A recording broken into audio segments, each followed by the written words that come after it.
write the best way that you can write. Like I get hung up on this as well. Sometimes I'll watch something and I go, that is so beautifully done. It was so beautifully written. I should have to, why don't I write like that? And it's like, well, but that's not my style. Like what I do, as you know, is comedy writing. So I'm really good at that. So I'll just do that, because it's possible that they look at me and they go, oh, I wish I could write comedy like that. And they probably can't, but I can't write like them. So, and it's okay. You're listening to Screenwriters Need to Hear This with Michael Jamin.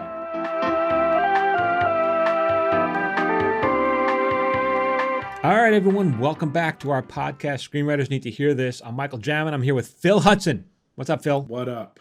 How's it going, guys? Phil wants to know what's up with you guys. So, I do want to know. There's no response. They can't talk to us. Oh. It's not a telephone.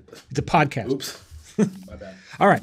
But today's a special episode because Phil gave me a spec script he wrote, and I'm going to give notes on it. And Phil is brave enough to share that with the world.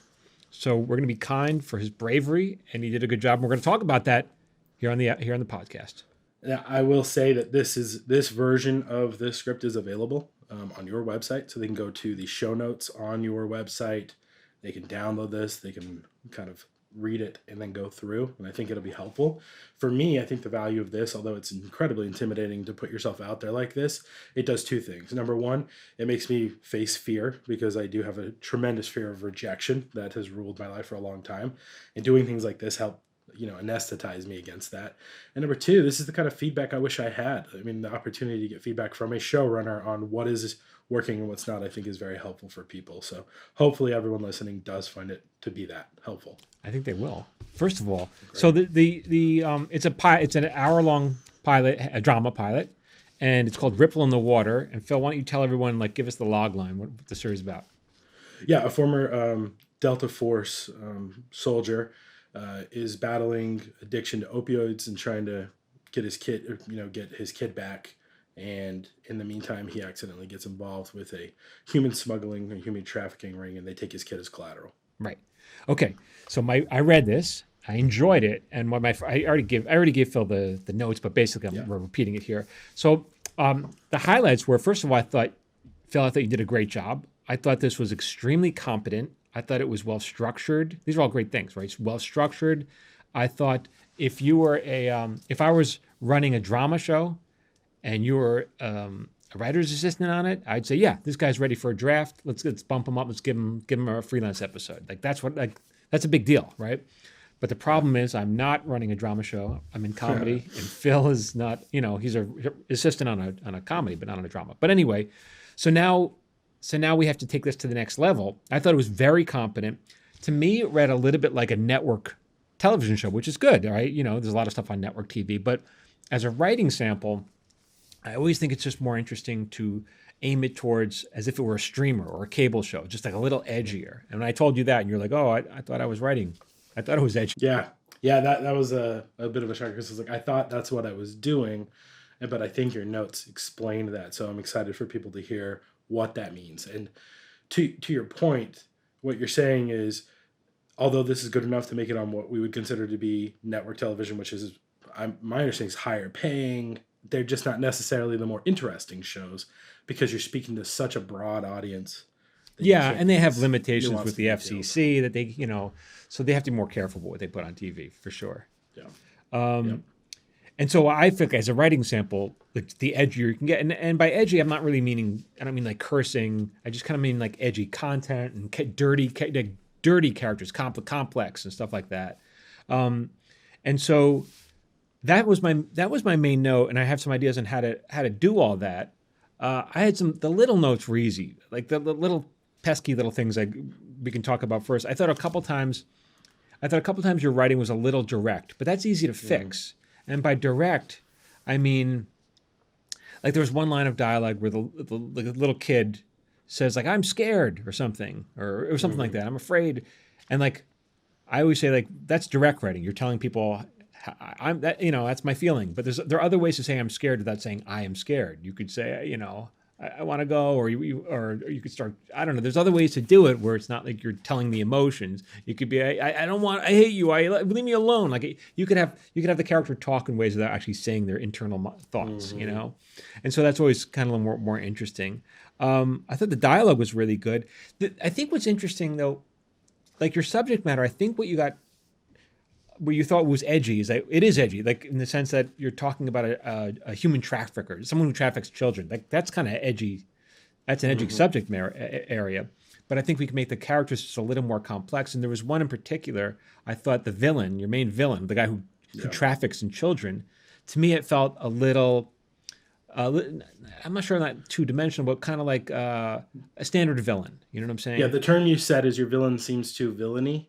And that really hit me because other scripts I've given to other people, they say the same thing. Your villain seems too villainy, which is just exactly what you would pitch, twirling his mustache, just a bad guy with no redeeming qualities. And in real life, people are not really, like, no one sees themselves as villains. Like the current villain that we're currently all watching on TV is, Vladimir Putin.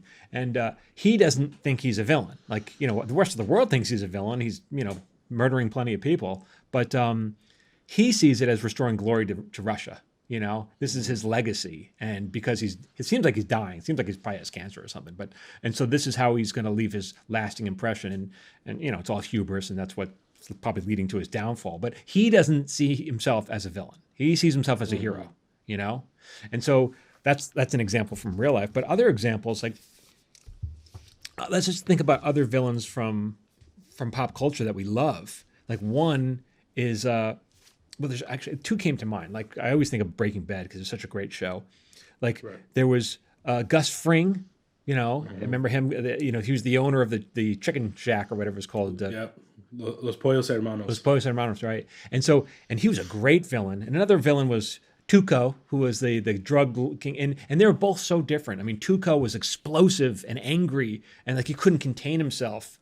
And he was a little textbook villain to me. Whereas Gus was way more interesting because Gus was so in control of his own emotions that you go, this guy is not going to screw up. This guy is he's so polished. He would seem like an outstanding member of the community. Right. Just a small business owner.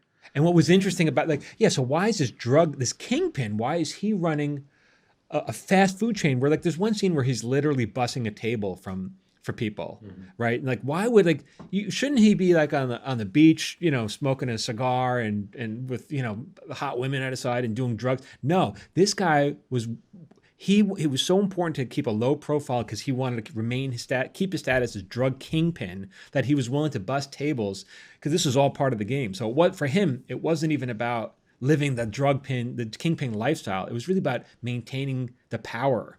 It was all about power for him. And control of himself, control of others. And that was his aphrodisiac. It was not, fancy boats and fancy parties. So that's super interesting. And to be honest, he was the flip side. He was the same as Walter White. Walter White, at some point he had more money than he knew what to do with, but he didn't want to give it up because he just loved the lifestyle so much. He loved the game of it so much. And so those are kind of really interesting villains. That's complex, man. Even when Gus Fring was killed, his last gesture was straightening his tie because he has half his face missing. Yeah, half his head's blown off, but he's so in control. He's going to do his tie. What a great villain! And there's other villains I just thought of. Another great one is from Inglourious Bastards. Christoph Waltz. Waltz, who played Landa, right? Colonel Landa, and what a great villain he is. He's doing irredeemable things. He's hunting Jews, but at the same time, he's also a gentleman. He's very polite. That's freaking complex. And may I smoke? May I have a seat? He's asking for right. That's a polite man. I know you have Jews under your floor. Right. And what's interesting about him, he didn't even buy into all the. Where the other Nazis are buying into the bullshit, of the superior race, the Aryan race, and the inferior, and the ethnic cleansing and all that stuff. He didn't even believe in any of that. He's like, this is all garbage. I've been given a job. I'll do my job as best as I can because I'm a detective and I like hunting people. And don't get me wrong, he's still evil, but he's smart enough not to buy into the stupidity of racism. He's just doing his job, which is so complex and so interesting. He was so self-serving, so that even at the end of the movie, he was more than happy to make a deal with Brad Pitt's character to get immunity and get move to the United States, because he didn't care about the propaganda element of it. He was self-serving. It's like, that's an interesting villain. And so my point with you is like, let's just spend a little time, because the villain you have is a little, like I said, a little textbook, a little standard villain, and he was trafficking children. And that's a tall order when I say to you, like, well, how do we make that character interesting, and how do we make him see another part of him that we almost on his side? And that's like, how do we do that for a guy who's trafficking children? And so there's some ways to do it. Like, just off the top of my head, I was like, well, there's probably a couple ways, and I'll pitch them to you, and I think you'll like one more than the other. But the first one that came to my mind was, well, what if, and you kind of had it in there, you have a speech where one of the, not him, but another sub character was saying, these kids that we traffic, no one wants them anyway. So why not? So who cares? Like, who cares about them? No one wants them. And so it's kind of an interesting speech, but then you give it to the wrong character, I thought.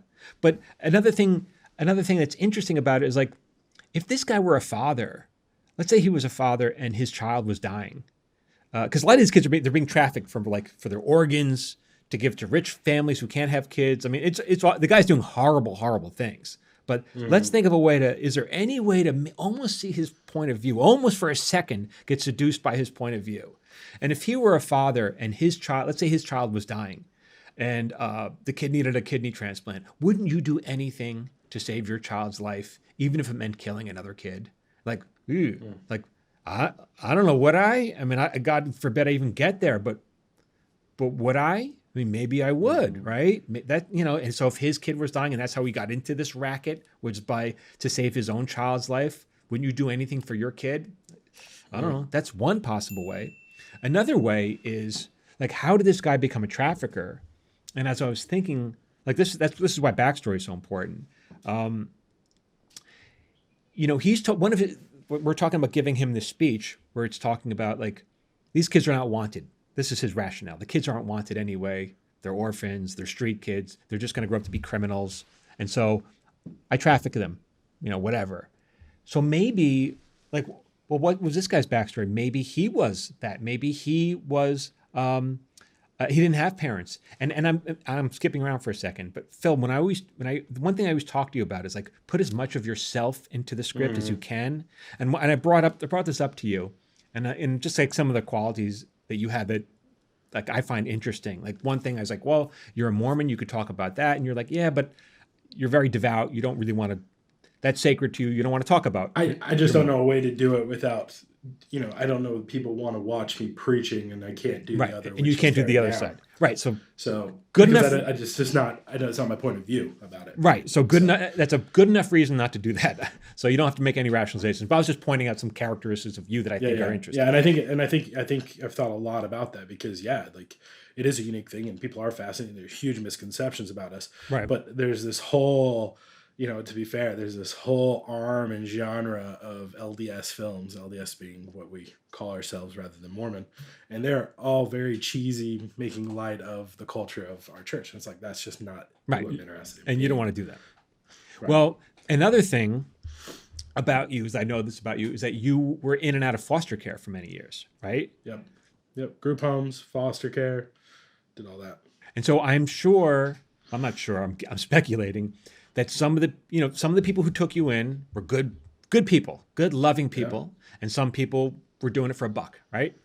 Oh, for sure. Yeah. In fact, there was one, we can get into it. There's literally one woman who took myself and my two brothers, and she was so absolutely mean to me because I would not be like her. Right. And I was just such an obstinate, stubborn kid that she made my life a living hell, to the point I literally had to threaten I was going to kill myself to get my caseworker to take me out of the home and put me in a group home, because that was better than being in that house. Right. And then sure enough, I went to the next family, and they just treated me like a person, and I was perfectly well mannered, and they didn't have any problems with me. Right. And it was 100% just, I couldn't be around that person who was vindictive and mean, because she just wanted her $300 a month. Right. So there's interesting stuff to mine just from what you just said for this character.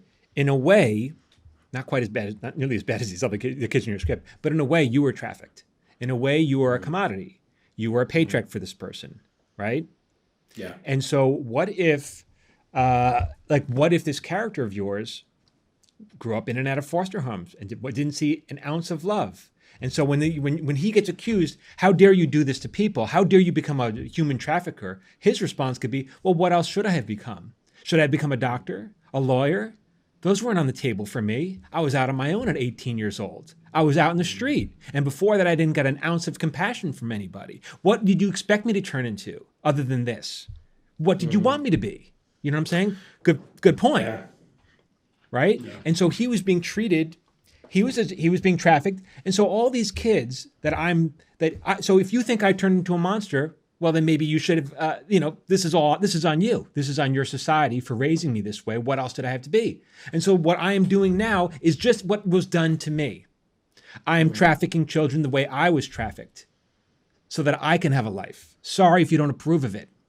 If you don't like the fact that I'm a monster, look at yourself. You made me. Hi guys, it's Michael Jamin. I wanted to take a break from talking and talk just a little bit more. I think a lot of you people are getting bad advice on the internet. Many of you want to break into the industry as writers or directors or actors, and some of you are paying for this advice on the internet. It's just bad. And as a working TV writer and showrunner, this burns my butt. So my goal is to flush a lot of this bad stuff out of your head and replace it with stuff that's actually going to help you. So I post daily tips on social media. Go follow me at Michael Jamin Writer. You can find me on Instagram, and Facebook, and TikTok. And let's be honest, if you don't have time, like just 2 minutes a day towards improving your craft, it's not going to happen. So go make it happen for you at Michael Jamin Writer. Okay, now back to my previous rant.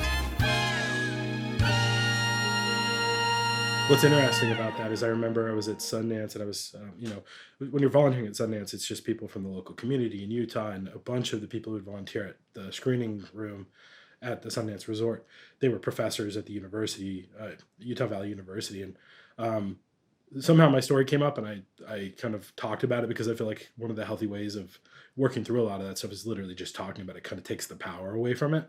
And I kind of brought it up to her, and she's just like, I'm amazed that you turned out the way you did. And I was like, what do you mean? And she's just like, you could have gone a very different way. So it's impressive to see you didn't.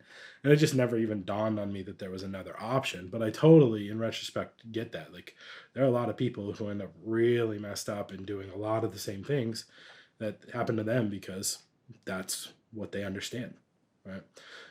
And so that to me is an interesting speech. That's an interesting character, interesting speech. It doesn't make what he's doing right, but at least I see it from his point of view a little bit. You know, I see what happened. It makes him a little more sympathetic. At least it makes him. It's not so black and white now. It's more gray. Every time you want to deal in the gray, that's the interesting part of drama is the gray area. You know. And so, yeah, I guess I just feel like some stuff like that, or and by the way, these kids that he's trafficking, that he's butchering for parts or whatever, for organ donation or whatever, his argument could also be, look, they're just going to turn into monsters like me. I'm doing you a favor. I'm taking them off the streets. You can thank me now. I'm doing the hard part. Everyone talks about, protecting. This is all good dialogue, right? It's all talking about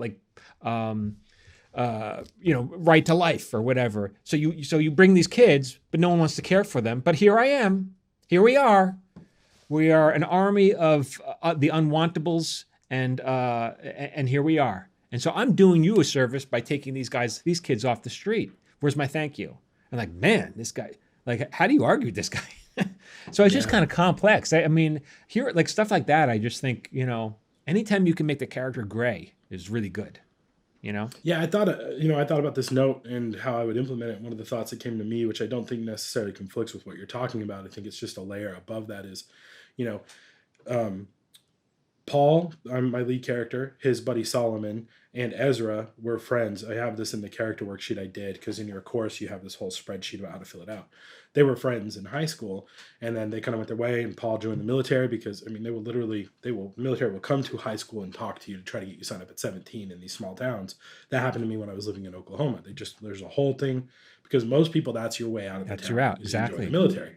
So Paul joins, Solomon doesn't, Ezra, is there, and if he's this troubled youth, one of the thoughts I had was, these three guys are kind of screwing around and they get in trouble. Maybe they steal a car or something. And so there's this felony that needs to land on someone.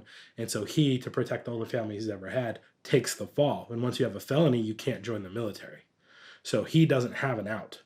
And so that's how does he survive? While Paul's off becoming like the super soldier and Solomon's like opening his bar and doing his thing, he's trying to figure out how to navigate his life, falls into this, and this is his way of surviving.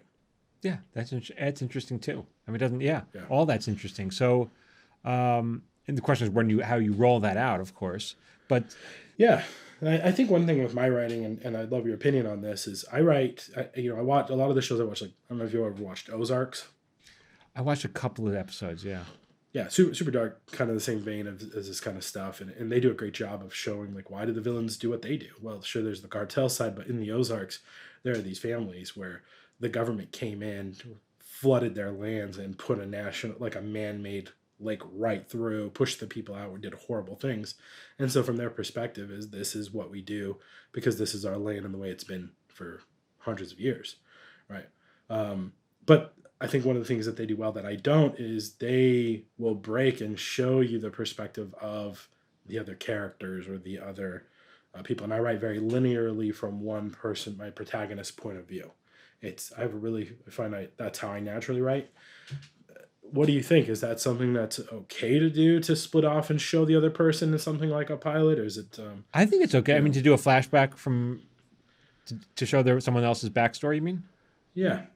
Yeah, I mean... Or not even a flashback, but just even show them and what they're doing while... because there's a bit of this mystery element to it, too. It's like, who is this guy and what are they doing? And yeah, I mean, mystery to me is always dangerous to write. I've always been afraid of writing mystery ever since we tried one on King of the Hill and it tanked at the table read. And the problem with mystery is often when people write it, they're trying to make it like, oh, I don't understand this character's motivation, but we'll find out later, and it'll be interesting when we find out. But we have to have an idea. What do we think we're watching? What do we think we're watching before we find out? Because if we're just lost, that's confusing and like, what? You're just going to scratch your head. If you can obfuscate it, right? If you can make it seem like, oh, I'm watching one thing, but no, the twist is we're watching something else. That's really good. That's good writing. But if you can't do that, then I think mystery, you run the risk of boring people or confusing people. Mm-hmm. And confusing people is not what a mystery is, Right. But I would, for this case, go and watch the pilot of Ozark if they I don't remember it. So if they did these flashbacks or if they told the backstory from other points of view, say, oh, okay, they did it. Maybe I can do it. And I think that's a hard thing too, because I feel, and this is just my perspective as a viewer of television, is that in a world of Netflix and binging, like you're kind of, if you make it to series, you have the ability to lay out a whole story because you're going to get 2 to 3 episodes out of someone before they, you're either going to watch it all or you're going to watch 2 or 3 episodes. That's true, but the pilot has to stand on its own though, because or else no one's going to watch episode 2. So, I would just study those shows, but you don't have to do it that way. You can do it linearly, make a linear episode, which is fine. Yeah, it was more of just like a craft question to you because I imagine, the linear, my own criticism of my own writing is that the linear is not necessarily great writing. I definitely appreciate people who can, like, there's the great episode of Breaking Bad, and hopefully this isn't a spoiler for anyone who hasn't seen it at this point.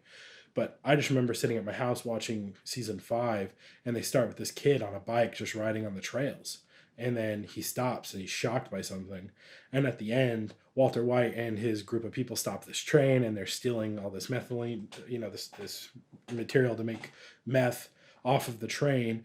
And then they turn around and then there's the kid on the bike from the beginning. And then one of the bad guys kills the kid. Right. And Walter White's just like, he crossed the line. That's his line. And it's just like, blew my mind because they planted this thing so early on. Yeah. And it paid off so beautifully. And I don't know that I do that very well. Well, first of all, it's part of craft, right? You practice, but. Yeah, but first of all, they had earned, Breaking Bad had earned that. I mean, that if they had tried to pull that something like that in the first episode, people might have been lost. It might have been confusing. But when you love a show, you're willing to be patient with stuff. So that was, I remember that episode. That was probably season, 5 or something. It wasn't. It was 5, yeah. Okay. But another thing to answer your point is like, write the best way that you can write. Like, I get hung up on this as well. Sometimes I'll watch something and I go, that is so beautifully done. It was so beautifully written. I should have to. Why don't I write like that? And it's like, well, but that's not my style. Like what I do, as you know, is comedy writing. So I'm really good at that. So just do that, because it's possible that they look at me and they go, oh, I wish I could write comedy like that. And they probably can't, but I can't write like them. So, and it's okay. Yeah. Are you familiar with the New York Times bestselling author Mark Manson? No. He wrote a couple books. It's like, let me see if I have one over here. It's like No One Gives an F. Oh, right. You mentioned it. The subtle art of no one giving an F. Right. And he, I've known of him before for several years because of his blog and a couple ebooks or free Audible books I got. And he has this whole story he tells where he's like, you go to the beach in Rio de Janeiro and there's the guy there with his friends looking out at the other guys playing volleyball, wishing that he didn't have the distraction of his friends. And then you go over to the guys playing volleyball and they're looking off at the girl with her boyfriend and they're just wishing, why don't I have a girl? And then you go over to the girl with the guy and she's just like, why can't I have a guy like that? And there's a guy, it's just everyone's in their own head wishing they were just like everybody else. And there's this longing to be better and have what you don't have because you're constantly comparing yourself to other people. So to have you say that you think that way of other writers, I think is very eye-opening to people. That's just part of being a human. It's part of exactly. And I'm like I said, I'm guessing there are people who feel that way about me. It's like and I so it's just normal. But you should be very proud of this, and we'll post this. It was very, like I said, very competent. I think you're ready for the next step. But now you can have a little fun in the next draft. Okay, you got this one. Put it aside. Label it. So you don't have to you're not throwing it out. You're just like, okay, well, how can we have more fun with this character? And also, and I remember I talked to you. I just want to make sure I mention this. There are certain lines that felt a little, I don't know. I felt like you could have a more creative way of saying it. Like, and I don't know. Do you remember what I mentioned? They're just a lot of it was direct, like specifically direct dialogue. Where you're like, okay. Oh, so there's this scene where Paul is talking to Jessica, and to like page 21, I think. Yeah. On there, 22. 22, Jessica. Because you don't let me in, you bury your pain with pills and alcohol, and every few weeks you come out of your cave and want to be a part of Ben's life. And then Paul's like, you don't know what it's like, and Jessica, you don't know that. And so your point was it was a little bit too direct, and your suggestion was, what if he was an addict before, right? Yeah. What if this is just part of him? And I was like, okay, so maybe he's not an addict to drugs prior to this, and he's killing his pain, but he was definitely an adrenaline junkie, and he was an addict to chasing, these things, which is why you pursue special operations at the highest level. Right. Right. So the point I was making is like maybe he uses that as an excuse. So he say, I'm a drug, I'm addicted, which is why I do terrible things. And she's like, no, you've always been addicted to something and you've always been doing terrible things. You can't use this as a cop out just because you're hooked on pain pills right now, Yeah. And to the people listening, to me, I was like, you mentioned in your course that there are one or two scenes that have to be very serious and upfront and direct. You refer to one of them as a bedroom scene, right? Yeah. Which is just having this conversation. And to me, this was one of those where I wrote it to be very direct because this is the very serious saying how it is. And your point to that was that doesn't mean you have to be on the nose about it. Right. You referenced the movie Pig right. with Nicolas Cage. Do you remember that point you talked about with him and talking to the pig? Yes. We'll bring that. Right. So I love that movie, Pig. We talk about it and we did a special. Yeah, we did a live. Yeah. We're posting that. We're posting that on YouTube, right? Oh, I thought that. No, I think that was just for the. That's private group. I think. Okay. So that'll be for any members of your course. That'll go live in the private course by the time you've seen this. Yeah. If you missed the live. I think that was And what I loved about, it was for the private group. But I'll just drop this a little bit. It's a beautifully written movie, Pig, starring Nicolas Cage, and what really well. But it was a simple movie, very simple character movie, and I'm not going to ruin this because this is kind of the premise of the movie. Is that we open on Nicolas Cage and he's kind of like he's living in the middle of the woods and he's dirty and he's grumpy, like he's not talking. You can tell there's something wrong with this guy. And he's kind of hunting truffles. This is all the premise. I'm not ruining this. It's not a spoiler. This is what the movie starts, how it starts. And then, he's just like miserable and dirty. He's kind of living in filth. And like the second scene is he's in his little hut, this little cabin that he has in the middle of the forest, and he's kind of moping around, and he sits on the table, sits down in the chair, and he says nothing for a couple of seconds, and then the pig, he has his pet pig that kind of like brushes up against him, and Nicolas Cage says to the pig, "I'm okay," right? And if you have to tell your pig or anything that you're okay, if you have to tell somebody that, especially an animal, you're not okay. It's clear he's not okay, but he's saying I'm okay. That's a great example of writing indirectly. Like he could have easily said, no, I'm not doing good. I've missed my, my life before this. He could have said that, but he didn't. He says I'm okay, and that's a wonderful example of writing indirectly. And I talk more about that in the course. If you sign up for the course, you'll get all that. I will say that on your note of it feels, and you didn't say the word vanilla, but it's the word that's coming to mind right now. It just feels like, this is a network show. It's not really the cable. It doesn't have the gray. It's black and white. One note I got from someone who read it, which I thought was incredibly helpful, and I think it speaks to getting notes from people who are either at your level or at a higher level than you are in this stuff, is he said, your protagonist is a Latino. I'm a Latino, and I see nothing of my culture in here other than you refer to him as a Latino. And I was like, oh yeah, like that's, it's a culture I understand from my time as a missionary. I spent 2 years among those people, and I embedded none of that in there, right? Not a single thing. The cultural aspects, like how heavy religion is, and Catholic guilt, and all these other things that weigh on the minds of these people, and none of it's in there. Yeah, so you got to put some of that in there, and any more details. Military details that I thought if you could do more research and dig up some weird specific things that people in the military do or did or.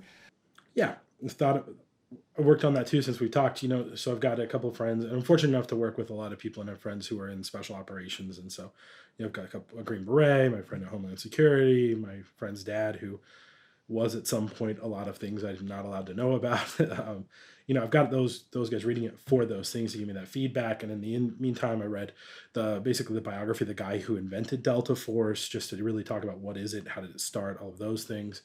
Read a bunch of books by former spec ops guys that are, they're fiction, but he's embedding those things you're talking about. It's the way he talks about the way you load a bullet, a specific grain bullet into a specific rifle, and how you have to watch your thumb because it'll clip your finger, and the way it's not just use red dot lasers on a rifle, but they use infrared lasers you can only see through night vision goggles. Right. Yeah. And they have infrared beacons on their helmets so that from above they see where Americans are, but they don't know, so they can identify them, like that kind of stuff. I watched a Facebook video yesterday, and it was interesting. It was about this guy who was in reconnaissance in the military. And he said, just interesting stuff the way he talks. I goes, okay, because he said, my primary weapon is my radio. Because he's supposed to sneak behind lines and get the information and radio back to his superiors. That's my primary weapon is my radio. My secondary weapon is this assault rifle that he carries. And then he said other things like, and my binos. Bino, like that was, I guess, binoculars. Like I never heard of it called binos. But so stuff like that, like just makes it authentic, And you want to convince people that you were in the either in the military or a trafficker of children. You want. Yeah, to convince people of both those things. Yeah, Stephen Pressfield in one of his books talks about that. He wrote a book about a guy who was in jail, and afterwards, someone pulled him aside and said, "Where did you spend do time? Like, where did you serve?" And he's just like, "What are you talking about?" He's like, "Well, it's obvious you went to prison," and he's like, "No, never went to prison." Yeah, just never went. But it's good research. But that's and that's kind of. Now that you have the bones, that's kind of like the easier part. You just do some, you go watch YouTube and you'll find some great stuff. So, yeah. But I thought you did a terrific job, and this will be available on the website for people who want to read it, and maybe even the next draft after you do that to see the evolution if you want, And again, it's a writing sample, so we don't have to worry about shooting it. It's about impressing the people who read it. And so far, I'm impressed, but I'm not the right person, so. Yeah, well, I appreciate it. And you gave me a letter grade, which I think would be helpful for people to know. Yeah. You called it a B+. B+. Right. Yeah. B+. And then everything we just discussed, the writing indirectly, the establishing a character that's more gray and dealing in the the nebulousness of life, the details, that kind of stuff raises it to AA plus area. And we'll get there. We'll get there. You have time. So good. Great. All right, everyone. That's it. We did good, Phil, huh? You did good. Yeah. Appreciate it, man. Thank you. All right, everyone. So what else we're going to say? If you sign up, by the way, we have something called a watch list, which was Phil's, another one of his great ideas. If you go to michaeljamin.com/watchlist, I will email you, or Phil will email you, our top videos of the week that, to help actors and writers and creative types. So you get them, and it's free. Get them sent to you. Boom, once a week, every Friday. Once a week. I'd also say, for anyone who is looking to take the writing to the next level, for me, the difference in this draft versus others, as I've mentioned on previous podcast episodes, this is the first time I gave my script to someone and they thanked me for giving them something, right? Yeah. Like, this wasn't let's sit down and have notes. It's like, thank you for giving me something good to read. And I've since had that experience with other writers who I've read. And all of those writers, by the way, have taken your course. Right. And so this is my push to anybody who is interested in taking their writing to the next level. The way that you define story and story structure is the difference for me here, right? The other problems I've had, the detail, the writing directly, the black and white characters, that's all been there. The difference is no one attacked the story. They all just praised it and then brought up minute details that they thought could make it more clear. Right. And so that's a big deal because you're saying, like, they want me. You're not begging them to read your script, and they're going to be happy to read the next script. They enjoyed this one, so they'll read the next one. Like, that's a big deal. And to put it into perspective, Kevin L., who Lewandowski, who's in your course, he's a script coordinator on. Is that right? I'm blanking on the script coordinator is the writer's assistant job, right? Yeah. Sorry, don't know why I blanked on that. But he's a script coordinator on a TV show, and he's the guy who read the notes and said thank you for reading this. But he said he cracked open a beer and he set it down, and then at the end he realized he'd never drank his beer. He'd never stopped reading because he just wanted to turn it, and he liked it enough that he wanted to give it to an executive producer that runs a CBS show in the same vein. So that's a huge compliment, and yet it's a B+. Right? But that's because the story's there. So the story was good enough. I can always improve the other stuff. And that's the fun part. Yeah. So you're well on your way, dude. You're well on your way. Thank you. So check out the course if you haven't. If not, again, follow Michael on social media at Michael Jamin Writer. He's got all that great stuff there. Yeah, the course is every single day. The course is at michaeljamin.com/course. Yeah. All right, everyone. Thank you. And we got another podcast episode coming for you next week. All right. Sounds good. Thanks, everyone. Okay. Bye-bye. This has been an episode of Screenwriters Need to Hear This with Michael Jamin and Phil Hudson. If you'd like to support this podcast, please consider subscribing, leaving a review, and sharing this podcast with someone who needs to hear today's subject. For free daily screenwriting tips, follow Michael on Instagram, Facebook, and TikTok at Michael Jamin Writer. You can follow me on Instagram, Facebook, and TikTok at Phil A. Hudson. This episode was produced by Phil Hudson and edited by Dallas Crane. Until next time, keep writing.